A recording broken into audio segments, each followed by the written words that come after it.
Dawn breaks cold over Normandy. A low mist crawls through the hedgerows, pale, silent, heavy with the scent of smoke and diesel. 5 American M4 Shermans edge down a narrow road, their engines growling like chained animals. Mud clings to the treads. Every mile feels like a heartbeat too loud. Inside one tank, Lieutenant Charles "Red" Phillips watches through the periscope. Sweat beads on his brow despite the morning chill. He's young, but the war has aged him. His face carved by the flicker of gunfire and sleepless nights. Then he sees it. A shadow moves in the fog ahead. Massive, angular, patient. The shape of fear itself. Phillips leans forward, his voice low but sharp. "Tiger." Before the word even settles, the world explodes. A blinding flash. The lead. Sherman disintegrates, its turret flung 20 feet into the air. The 88 mm gun of the German Tiger I has spoken. "Tiger front! Tiger front!" Radios crackle across the column. Every man knows what that means. A Tiger can kill a Sherman from over a kilometer away. And in open ground, there's almost nothing the Americans can do. Its armor shrugs off their shells like rain on stone. Its roar freezes men before the first shot lands. But this time, they don't freeze. Phillips calls out, voice steady through chaos. "Driver, left flank. Gunner, load AP. Move." The Shermans scatter, 3 diving into cover, 2 pressing forward. They know they can't fight the Tiger head-on. They have to hunt it, not duel it. Through the smoke, the Tiger's turret turns. Slow, deliberate. Another shot echoes. A Sherman vanishes in fire. But the others keep moving, circling, flanking, closing the distance. Phillips steadies his hand. "Hold! Hold! Fire!" The 75mm gun barks. The shell strikes the Tiger's rear, its weakest armor. A flash of orange blossoms from its engine deck. The Tiger halts, smoldering, then erupts. Phillips exhales. His hands tremble. Tiger's down. There's no celebration, only silence. Because they all know what it took. The monster that once ruled the battlefield has fallen, not by luck, but by learning. That morning, in the hedgerows of Normandy, the myth of German invincibility began to die. And over the months to come, the M4 Sherman, underestimated, ridiculed, and mass-produced, would destroy more than 500 Tigers, proving that courage, coordination, and endurance can triumph over terror itself. The rain hisses against the burning steel. The air smells of smoke and metal. The age of legends is ending, and the age of reality is beginning. Before the smoke of Normandy, before the thunder of Allied artillery, the war had already become a contest of machines. By early 1943, the tide of World War II was shifting, but no one yet knew which way. On the Eastern Front, the German army, once invincible, was reeling from the disaster at Stalingrad. An entire army had been swallowed by snow and fire. But even in retreat, German engineers promised salvation. Their answer was not more men, it was better machines. From the Henschel and Porsche factories came a new beast, the Panzerkampfwagen 6 Tiger Wend. It was massive, weighing 57 tons, twice as heavy as most Allied tanks. Its armor was nearly impenetrable, its 80mm gun a weapon of precision death. It could knock out a Sherman from 2,000 meters away, long before the Americans could even return fire. To the German high command, the Tiger was redemption.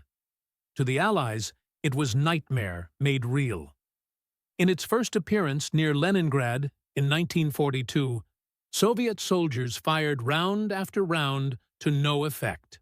They wrote in their reports, Our shells bounce off as if against a wall. Soon, whispers spread across the front of a tank that could not die, a fortress on treads, a monster in the mist. The Tiger's reputation traveled faster than its treads. When it arrived in Tunisia to face the British in 1943, one Tiger destroyed 8 enemy tanks in minutes. At Tabourba, a single Tiger forced an entire Allied column to retreat. Even when only a handful existed, it seemed there were hundreds. Fear multiplied what steel alone could not. But in the United States and Britain, generals studied these reports with cold logic. They understood the truth. Germany could build brilliance, but not enough of it. Each Tiger required months of precision labor. It was a masterpiece, but a slow one. Fragile not in battle, but in time. Meanwhile, across the Atlantic, a different philosophy was taking shape. The United States was not building heroes, it was building systems. The M4 Sherman, designed in 1941, was not perfect. Its armor was thinner, its guns smaller, its silhouette higher. But it could be built fast, repaired anywhere, and operated by ordinary men. Every bolt, every part was standardized. If one tank fell, another would roll off the line before nightfall. By 1944, nearly 50,000 Shermans had been produced, the most widely built tank of the war. Factories ran day and night, welding, riveting, shipping. In Detroit, in Chicago, in Cleveland. War had become industry, and industry had become destiny. To the German eye, this was barbaric. Crude mass production, lacking artistry. To the American eye, it was genius, because simplicity meant survival. And so, by the time the Allies landed in France, 2 philosophies of war were about to collide. Precision versus persistence, perfection versus pragmatism. The Tiger stood for the myth of mastery. The Sherman stood for the reality of endurance.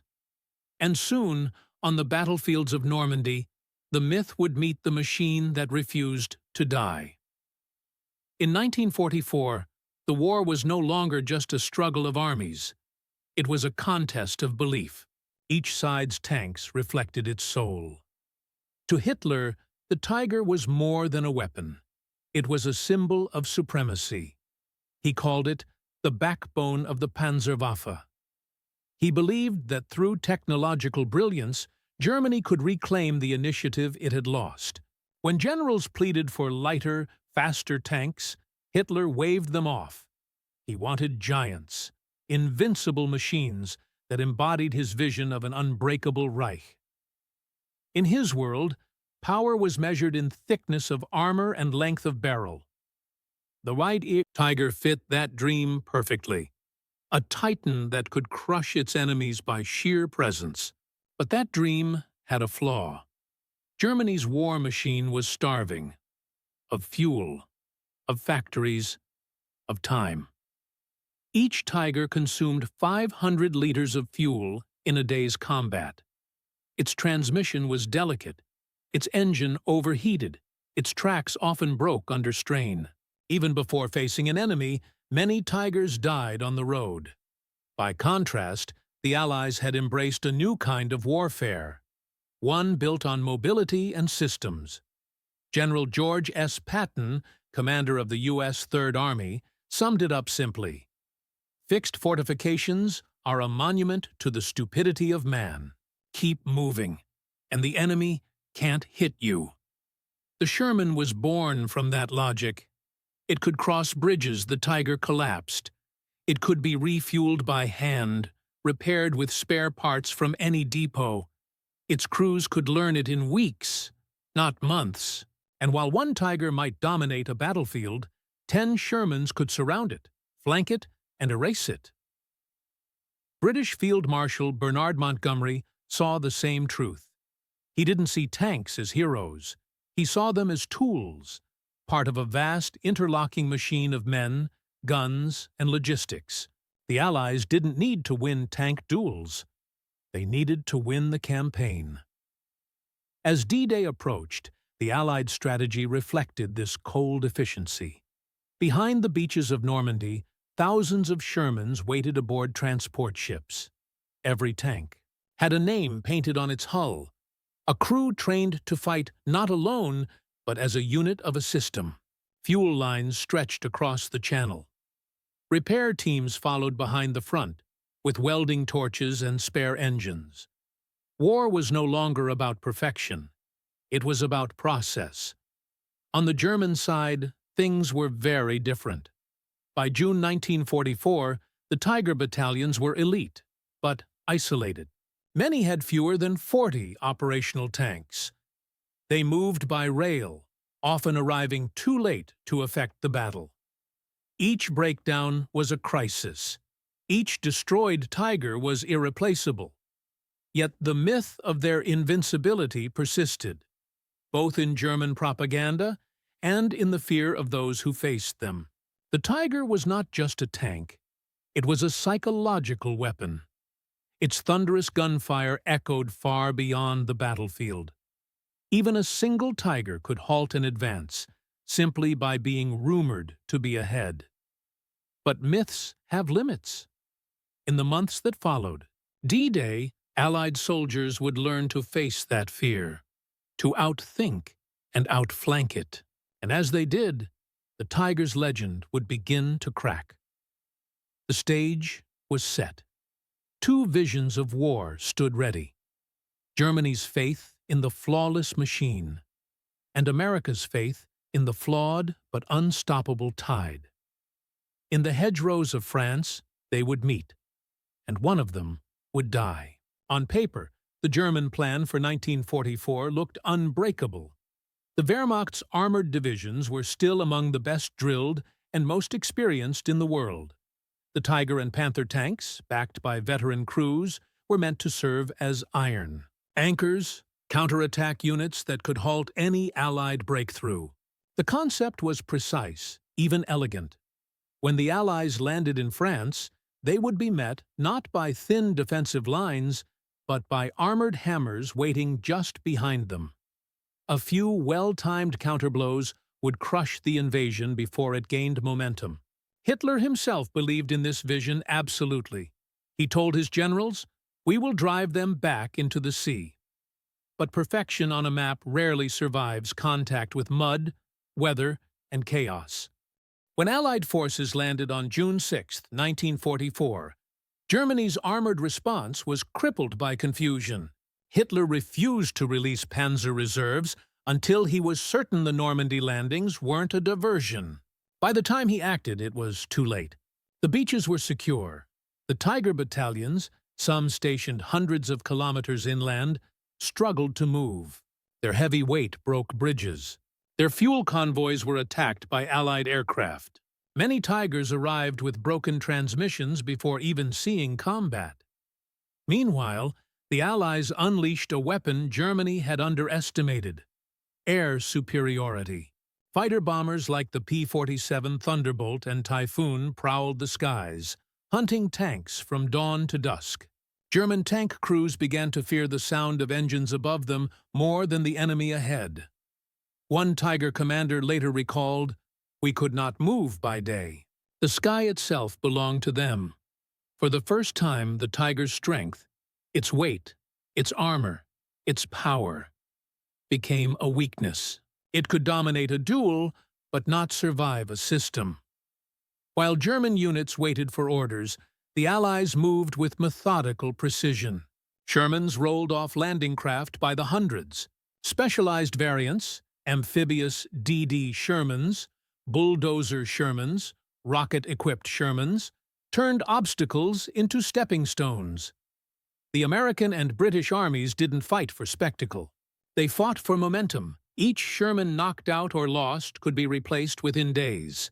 Each crew had radio coordination, artillery support, and, when skies were clear, fighter bombers overhead. It was a machine made of men and logistics. German command never fully grasped what they were facing. They thought in terms of battles, The Allies thought in terms of process. Even as Tigers destroyed Sherman after Sherman, the Allied tide kept flowing. One Tiger might kill 5, 10, even 15 tanks and still lose the field. Because the Allies didn't need to win the duel. They needed to win the war of endurance. By late June, German commanders were already reporting critical losses. Fuel shortages grounded tanks. Treads wore out without replacements. Even ammunition was limited.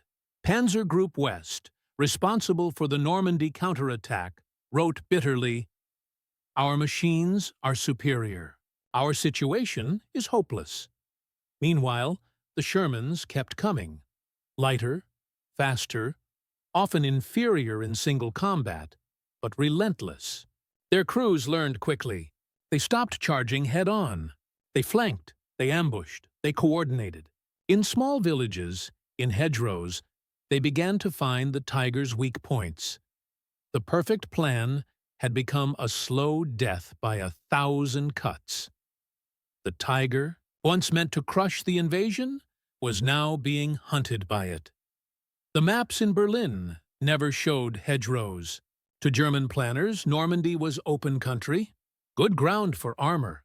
But to the soldiers who arrived there, it was a maze.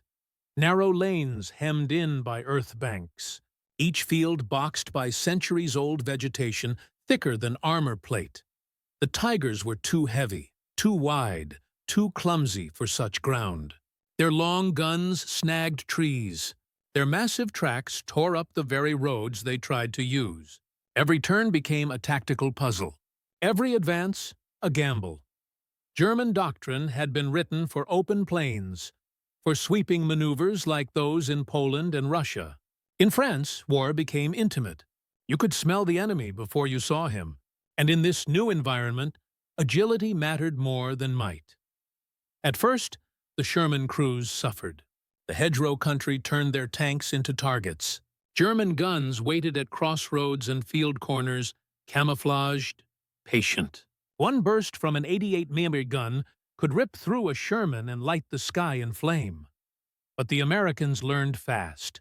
Within days, engineers began welding makeshift steel prongs to their tanks, rhino devices that let them cut through the hedgerows instead of climbing over them. They turned terrain from trap to tool. Small unit tactics evolved daily. Tank commanders coordinated with infantry platoons by radio and flag, using smoke shells to blind the Tigers, artillery to mask movement. They called in airstrikes not on the front lines but behind them, targeting fuel convoys and repair depots. The Tiger could not fight if it could not move. By mid-July, the U.S. 2nd and 3rd Armored Divisions were executing flanking attacks that left German units bewildered. One American report noted, "They still have better tanks. We now have better wars." Inside the German chain of command, frustration grew. Hitler's micromanagement paralyzed field decisions. Panzer units were ordered to hold towns to the last shell, even when encircled. Elite Tiger battalions, designed for mobile defense, were trapped in static fights. When they did move, Allied reconnaissance spotted them almost instantly. The distinctive roar of the Maybach engine and the deep tracks it left in the soil betrayed every attempt at surprise. By the time a Tiger reached its ambush position, artillery shells were already landing nearby. Colonel Hans von Luck, a German panzer officer, later admitted, "The Allies fought as one body. We fought as scattered limbs." By August 1944, the once invincible Tiger was losing battles it never should have fought. Near Villers-Bocage, the famed German ace Michael Wittmann destroyed a British column. But days later, he and his Tiger were blown apart by Allied fire. His death symbolized more than a loss of a hero. It was the moment the myth met reality.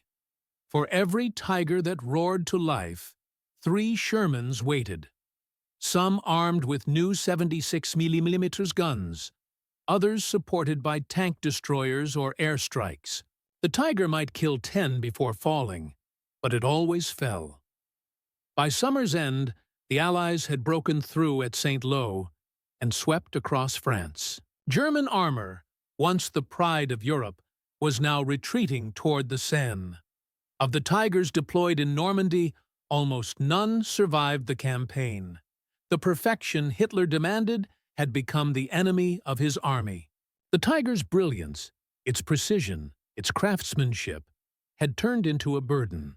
Its power had no reach, its presence, no endurance. In contrast, the Shermans rolled on. They didn't need to be beautiful. They just needed to work. And in war, the machine that keeps moving always defeats the one that waits for the perfect moment. Summer, 1944. Normandy is no longer green. The hedgerows are blackened, villages reduced to ash, the air thick with cordite and dust. For 6 weeks, the Allies have clawed forward yard by yard, locked in a brutal stalemate. Then, at St. Lo, the stalemate ends. On July 25th, the U.S. First Army launches Operation Cobra, a concentrated strike designed to break through the German line and free the open ground beyond. At dawn, more than 3,000 Allied aircraft fill the sky. Bombs thunder down in waves that shake the earth. The German front line dissolves under the weight of the sky itself. When the Shermans roll forward, there's no elegance, just momentum. Columns of tanks push through the breaches, engines screaming, tracks grinding over twisted steel and craters. But ahead, waiting beyond the smoke, are the remnants of Germany's armored elite. Panthers, Stooges, and the dreaded Tigers of Schwere Panzerabteilung 503. The Tiger crews dig in, hulls half buried, guns trained down the narrow roads. They are masters of ambush, patient, precise, fatal. The first Sherman platoon is shredded in seconds. The 80-mm guns bark once, twice, 3 times, and 3 tanks vanish in flame. Phillips, the young American lieutenant we met in the opening, is now leading a mixed unit from the 2nd Armored Division. He studies the smoke ahead through binoculars, voice steady despite the chaos. They're sitting tight. They want us to come to them. We won't, he radios for artillery. A minute later, the landscape erupts, shells bursting around the German positions, shaking the Tigers in their holes. The Shermans advance under the cover of dust and fire. They don't charge. They weave, flank, coordinate, each move measured, learned through blood. When Phillips's platoon reaches the edge of the field, they spot a Tiger reversing to reposition. It's huge, majestic even, but slow. Driver, right 2 degrees. Fire! The first round bounces. The second ricochets. The third, aimed at the engine deck, hits home. Smoke pours from the rear. The Tiger crew bails out, stumbling into the haze. The myth burns again. The Germans fight fiercely, but their machine can no longer sustain itself. Each Tiger lost cannot be replaced. Fuel convoys are cut to ribbons by Allied aircraft. Mechanics cannibalize wrecks for parts, praying for orders that never come. In contrast, the Americans repair Shermans overnight, welding armor plates by lantern light. Patton's Third Army finally bursts through the German flank. Within days, the Allies are pouring into the open country of Brittany. Now, mobility, the Tiger's greatest weakness, becomes the weapon of victory. In open fields, the Shermans fan out in hundreds, supported by artillery and fighter bombers. Tigers, forced to fight on multiple fronts, are hunted from the air. Pilots of the RAF's Typhoon squadrons spot them easily. Black crosses glinting against yellow wheat. A single rocket strike is often enough. German commanders send desperate reports back to headquarters. The enemy moves faster than we can think. We no longer fight. We flee. The Tiger's roar fades into a whisper of retreat. By mid-August, the German 7th Army is encircled near Falaise. The pocket becomes a slaughterhouse. Columns of tanks and trucks trapped under artillery and air attack. More than 10,000 German soldiers are killed, 50,000 captured. The battlefield is littered with wreckage. Tigers and Shermans side by side, both victims of the same storm. For the first time in the war, German armor no longer dictates the fight. The Allies do. The momentum has shifted. The tiger, once a symbol of dominance, is now a monument to exhaustion. The dust of Normandy rises behind the retreating panzers. Ahead lies Belgium, the Ardennes, and one final gamble. The tiger will roar once more, but only to die louder than before. December 1944. The forests of the Ardennes lie silent under snow, a white world of ghosts and frozen trees. Then, thunder, engines, tracks crushing ice and pine. The Germans are coming. Hitler's final gamble, Operation Wacht am Rhein, unleashes 400,000 men and over 1,000 tanks into the thin American lines of Belgium.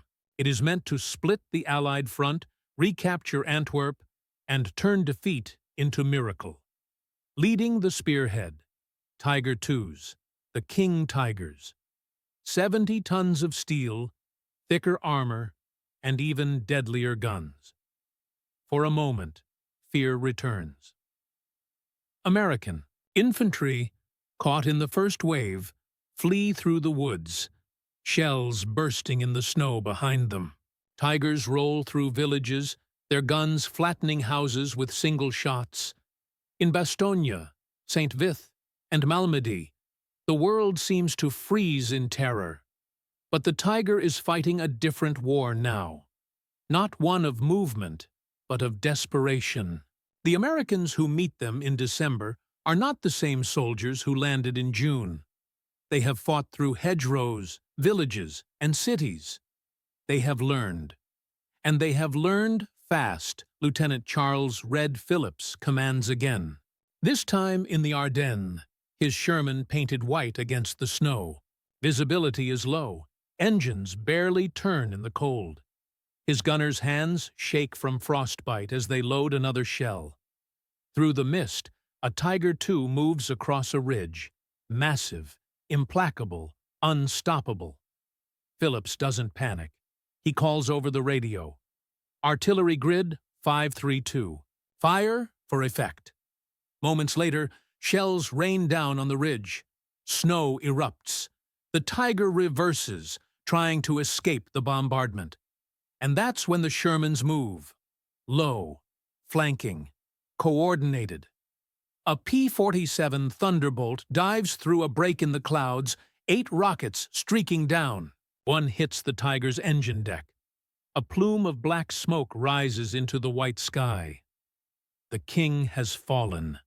The Shermans press forward, their tracks cutting through snow and ice. Phillips's voice over the radio is steady but distant. Keep moving, always moving. For 3 weeks, the Battle of the Bulge grinds through the forests. The weather clears, and with it comes Allied air power. The skies belong once more to the P-47s and the RAF Typhoons, whose pilots hunt German armor from dawn until dusk. Without fuel, the Tigers die standing. Crews abandon them in ditches, detonating charges to prevent capture. By January, the German offensive has failed. More than 700 tanks lie destroyed or abandoned, among them dozens of Tigers and King Tigers. When the snow begins to melt, the roads are lined with their hulks, black scars in the white landscape. A German tank commander later confessed, "Our tanks were kings, but kings without a kingdom." The Allies counterattack relentlessly. Sherman after Sherman crosses into the Siegfried Line. Patton's Third Army pushes east, grinding through the remains of what was once the mightiest armored force on Earth. The Tigers' final stand comes not with glory, but with exhaustion. They run out of fuel before they run out of courage. By April 1945, as the Allies cross the Rhine, there are fewer than a dozen operational Tigers left on the Western Front. Their legacy is sealed not by victory, but by futility. They were weapons of fear, but fear cannot feed an army. In the end, the Tiger's greatest enemy was not the Sherman, nor the airstrikes, nor artillery. It was the reality of modern war, a war of factories, fuel, and relentless motion. As Phillips's tank rumbles into Germany, he looks out over the wreckage. Tigers half buried in mud, their turrets frozen in place, their insignia still visible beneath the soot. He doesn't speak. No one does. The war has taken too much to leave room for triumph. The myth of invincibility lies dead in the snow, buried beside the men who once believed in it. By spring 1945, the guns of Europe were falling silent, but only because there was almost nothing left to fire them. The continent had become a graveyard of machines. Charred hulks littered the fields from Normandy to the Rhine. Shermans, Panthers, and Tigers, silent monuments to ambition and endurance. More than 500 Tigers had been destroyed or abandoned. Some still sat in ditches, tracks half buried in mud. Others lay upside down in rivers, their armor cracked by their own weight. A few were left intact, engines empty, cannons rusting, too precious to waste fuel on retreat. The German war machine had run dry. Each Tiger that once inspired fear had devoured its nation's last reserves.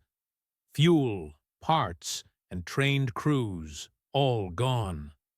The Reich's invincible weapon had become a symbol of its exhaustion.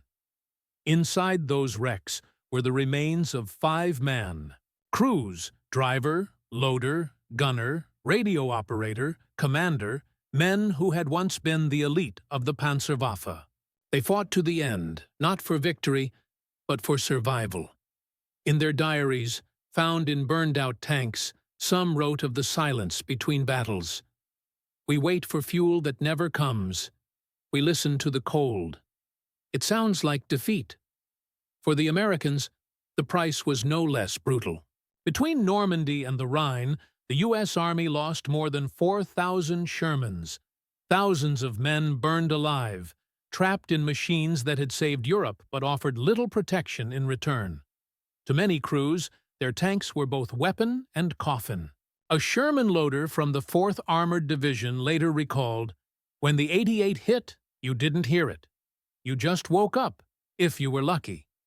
Victory did not erase that memory. It only gave it shape. By the time Germany surrendered, countless tank crews on both sides suffered from what doctors called battle fatigue. Trembling hands, sleepless nights, sudden rage.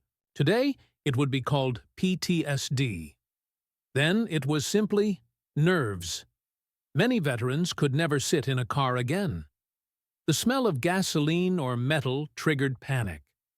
The sound of an engine turning over brought back the noise of battle, of shells, of fire, of screaming steel.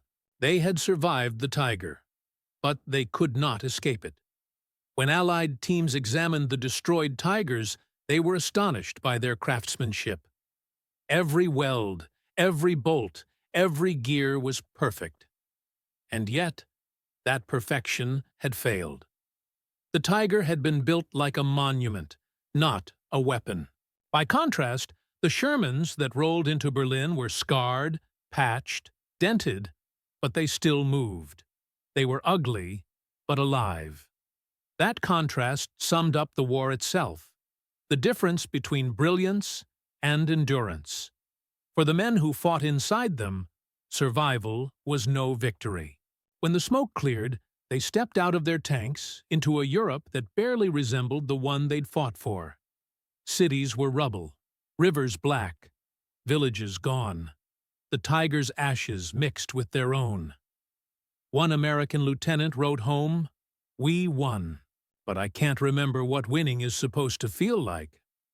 The tank war had begun as an engineering contest. It ended as a human tragedy. The Tiger had promised invincibility. The Sherman had delivered inevitability. And between them lay The cost of every dream that had believed machines could save men. When the last Tiger burned, Germany's dream of invincible power burned with it. By May 1945, the Reich lay in ruins, cities bombed flat, railways twisted, factories silent. The armored divisions that had once thundered across Europe were reduced to fragments of wreckage scattered among the ruins. In total, Germany had lost over 25,000 tanks and assault guns on all fronts. But the numbers alone couldn't capture what was truly lost. Each destroyed Tiger represented not just a weapon, but a belief. The faith that perfection could overpower numbers, that craftsmanship could outlast chaos. For years, German propaganda had promised salvation through engineering. The Tiger was the pinnacle of that dream. But by war's end, it was a monument to futility, a masterpiece crushed beneath the weight of its own promise. Even Albert Speer, Hitler's Minister of Armaments, would later write from prison, "Our tragedy was that we built weapons for a war that no longer existed." Across the Atlantic, the United States faced a different reckoning, not of loss, but of scale. In less than 4 years, American industry had produced nearly 90,000 tanks, including 50,000 M4 Shermans. Factories that once built cars and tractors had become the heartbeat of global war. At the height of production, a new Sherman rolled off the line every 20 minutes. But when the guns fell silent, the assembly lines fell quiet too. Workers went home. Factories shut down or retooled for peace. And in the warehouses of Europe, thousands of Shermans sat rusting, their purpose gone. Many were scrapped, melted down for peacetime steel. Others were shipped to allies, France, Israel, and beyond, to fight in new wars born from the ashes of the old. The machine that had symbolized American might now become something else, a relic of a world that had almost destroyed itself. For the men who had fought inside those machines, the war didn't end with the ceasefire. Veterans returned to quiet streets, carrying memories they could not explain. The sound of rain on tin roofs reminded them of shrapnel. The flicker of headlights on wet pavement looked like muzzle flash in the dark. German crews came home to nothing. A shattered nation, families gone, homes erased. American crews returned to parades and medals, but behind the applause was silence. They had won, yes, but the price of that victory lived in their sleep. Some wrote letters decades later, unable to forget what they'd seen. We killed the Tigers, but they never stopped staring back at us. If you walk through Normandy today, you can still find them. Rusted Tigers, half buried in fields, their armor pitted and scarred by time. Farmers plow around them. Children climb their broken turrets. Grass grows through their tracks. The Shermans, too, lie scattered, some restored, others forgotten in barns or under ivy. Once instruments of destruction, they have become monuments of endurance.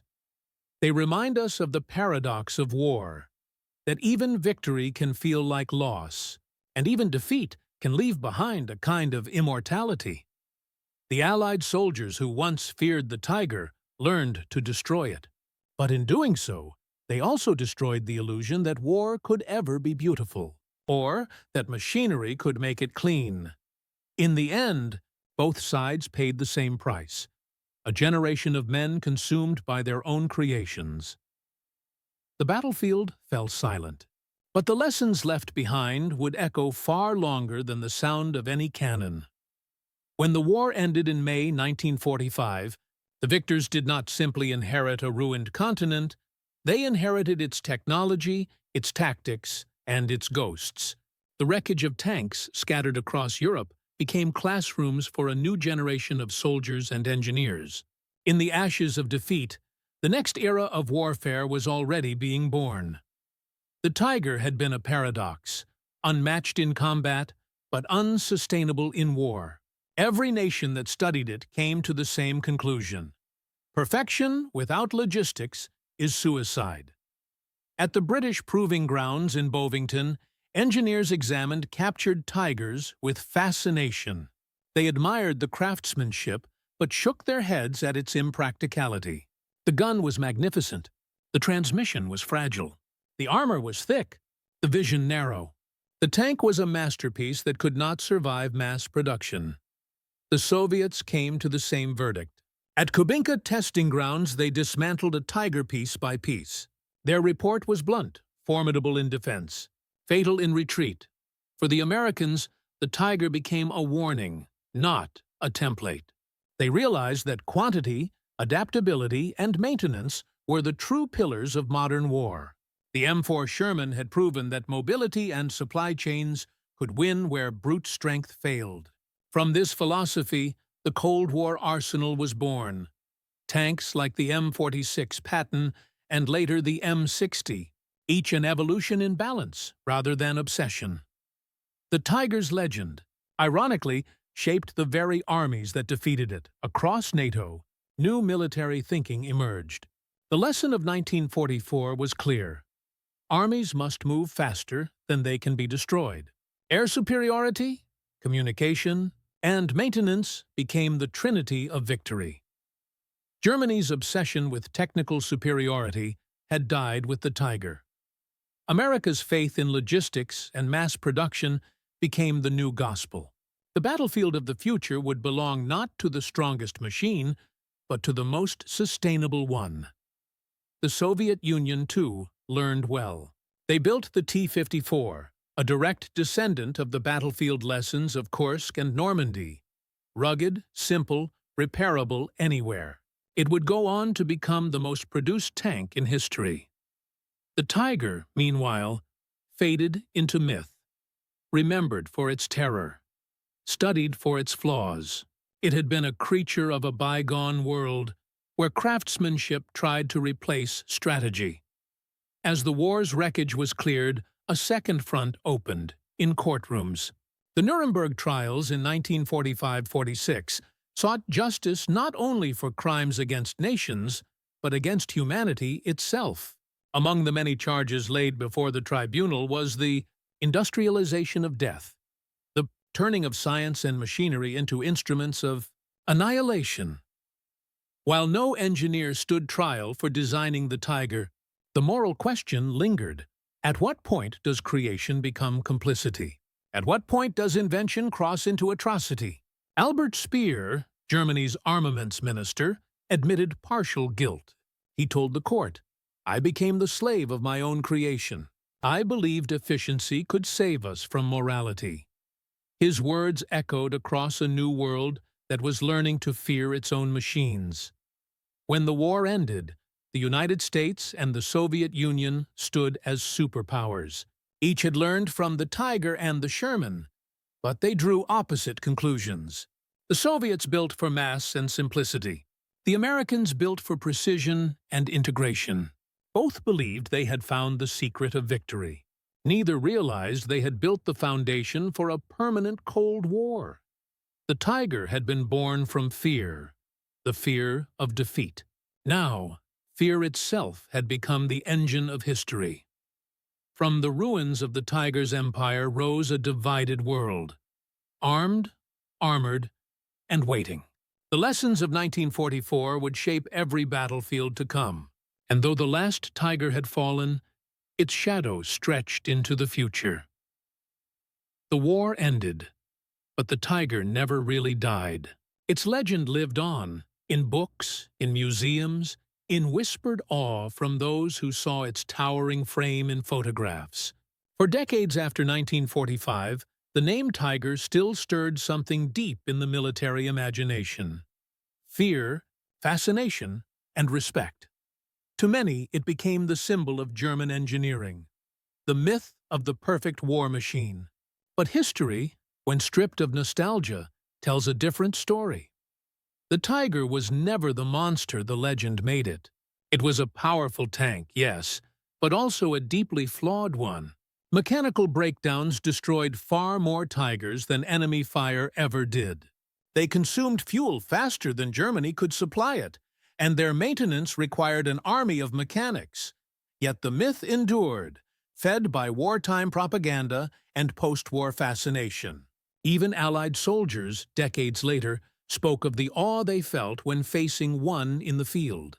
A single tiger could halt a company of Shermans, not because it was indestructible, but because men believed it was. Fear multiplies force. That was the tiger's true weapon. But myth can cut both ways. For the Allies, defeating the tiger became more than a tactical goal. It became a moral one. Each destroyed tiger was proof that no machine, however perfect, could outlast courage and coordination. The Sherman, in contrast, never inspired the same reverence. It was plain, underpowered, often mocked, called Ronson by its crews because it lights up the first time. Yet it won the war. Its legacy was not in its armor or gun, but in what it represented: adaptability. It showed that strength in modern war lies not in single machines, but in systems, in supply chains, communication, and the willingness to learn faster than the enemy. In that sense, the Sherman was not just a tank. It was a doctrine on tracks, and in the decades that followed, its philosophy would shape every modern army. Mobility over monument, practicality over prestige. For the men who fought inside them, the tanks were not symbols, they were survival.